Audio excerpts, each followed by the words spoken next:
प्यारे बच्चों, good morning. मैं सोनकरण सिंह पुनः ऑनलाइन क्लास में आप लोगों का स्वागत एवं अभिनंदन करता हूं। देखिए प्यारे बच्चों, अभी तक हम लोग मानव अनुवांशिकी में जितने भी अनुवांशिकता संबंधित रोगों का अध्ययन था आपको बारी बारी से या क्रमानुसार कराया गया।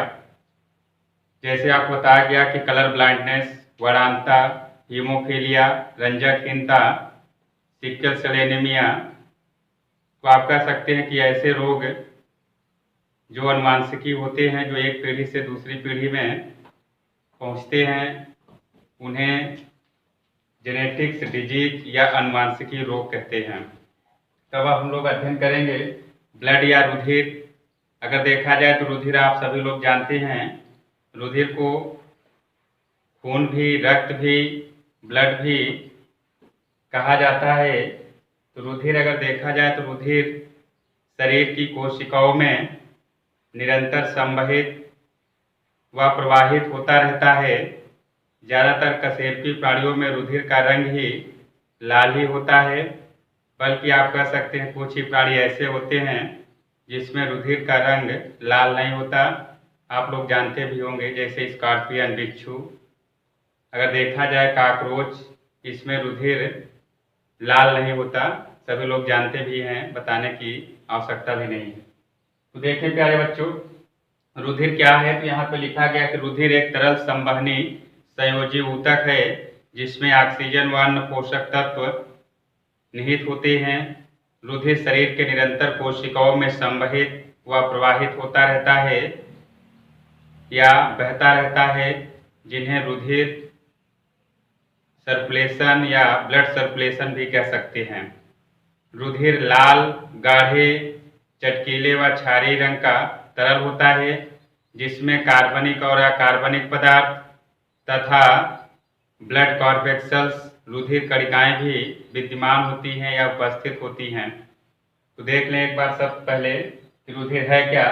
तो यहाँ पे अलग अलग पॉइंट के रूप में लिख दिया गया कि रुधिर कैसा है, ऊतक कितने, कौन सा ऊतक इसमें पाया जाता है या बना होता है। तो आप देख लें, रुधिर ब्लड में होता है रुधिर, रक्त, खून।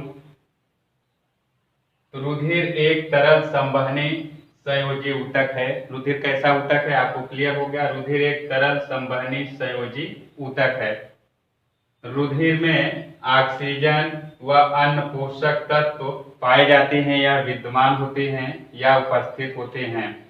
रुधिर का रंग गाढ़े लाल व चटकीले रंग का होता है, जो आप कह सकते हैं स्वाद में कुछ खारा, नमकीन व क्षारीय होता है। इसीलिए रुधिर एक तरल संवहनी संयोजी ऊतक है जिसमें ऑक्सीजन व अन्य पोषक तत्व विद्यमान होने के कारण यह शरीर की निरंतर कोशिकाओं में संवहित व प्रवाहित होता रहता है। इसका रंग गाढ़े लाल व चटकीले रंग का होता है या दिखाई देता है। तो आप कह सकते हैं रुधिर गाढ़े लाल व चटकीले रंग का क्षारीय तरल है या होता है। स्वस्थ मनुष्य के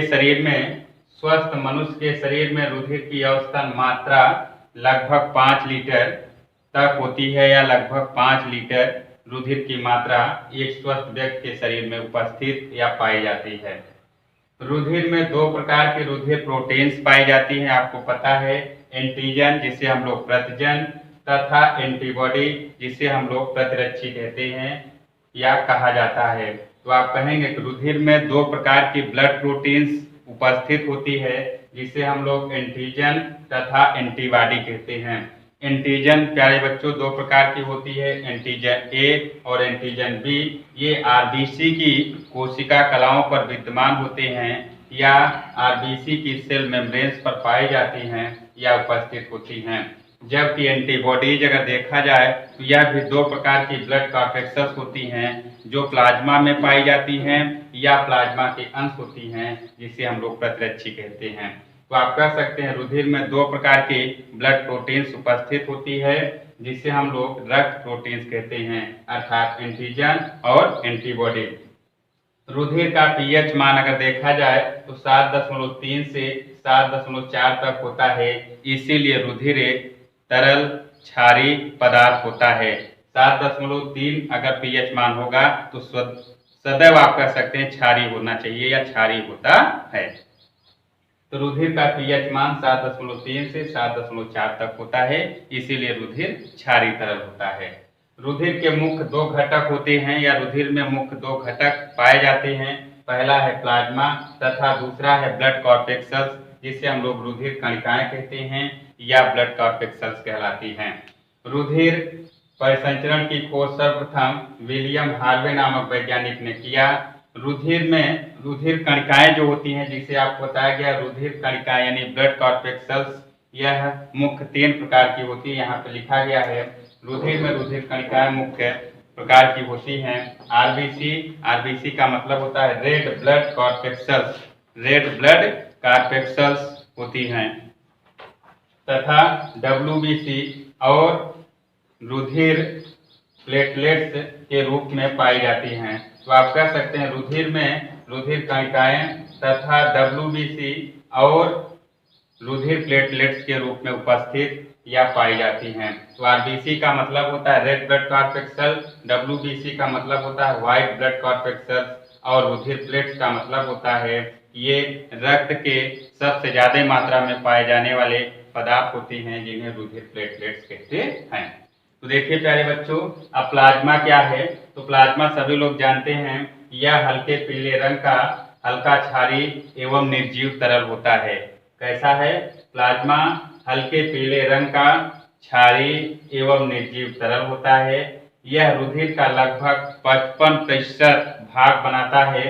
तो आप कह सकते हैं रुधिर में लगभग 55% क्या होता है? प्लाज्मा पाया जाता है या प्लाज्मा उपस्थित होता है। प्लाज्मा में लगभग आप कह सकते हैं 90% जल होता है और शेष 8 से 9 या 1% आप कह सकते हैं कार्बनिक एवं अकार्बनिक पदार्थ उपस्थित होते हैं या पाए जाते हैं या विद्यमान होते हैं। कार्बनिक पदार्थ क्या होते हैं? तो आपको बताया गया। कार्बनिक पदार्थों में अगर देखा जाए तो जैसे प्रोटीन, एल्ब्यूमिन, प्रोथाम्बिन, हाइड्रोजन इत्यादि, ये सब आप कह सकते हैं कार्बनिक पदार्थ होते हैं जो रुधिर में कुछ मात्राओं के रूप में विद्यमान या उपस्थित होते हैं। अकार्बनिक पदार्थों में आप कह सकते हैं अकार्बनिक पदार्थ जैसे sodium, magnesium, calcium, potassium, phosphate, sulphate तथा क्लोराइड आदि विद्यमान होते हैं या उपस्थित होते हैं या विकसित होते हैं। तो प्यारे बच्चों देखें, प्लाज्मा आपको क्लियर हो गया कि प्लाज्मा रुधिर का लगभग 90% जल के रूप में तथा रुधिर का लगभग 55% भाग बनाता है, जिसमें कार्बनिक और अकार्बनिक पदार्थ विद्यमान होते हैं। इसीलिए हर व्यक्ति में अगर देखा जाए तो शरीर में जो रुधिर का संवहन होता है उसमें आप कह सकते हैं सभी पोषक तत्व मौजूद होते हैं या उपस्थित होते हैं। तो आप कह सकते हैं कि रुधिर एक तरल संवहनी संयोजी ऊतक है, जिसमें ऑक्सीजन व अन्य पोषक तत्व विद्यमान होते हैं या पाए जाते हैं। तो देखिए प्यारे बच्चों, ये वीडियो आपको समझ में आ गई होगी। तब तक के वीडियो को आप लोग ध्यानपूर्वक सुने, देखें और जहाँ पे दिक्कत हो कमेंट बॉक्स में कमेंट करके आप अपनी शिकायत को भेजें। फिर आप जो भी समझ में नहीं आता वीडियो में आप पुनः आगे और पीछे बढ़ा करके देखें। तब तक के प्यारे बच्चों धन्यवाद। पुनः हम लोग अगले वीडियो में उपस्थित होंगे।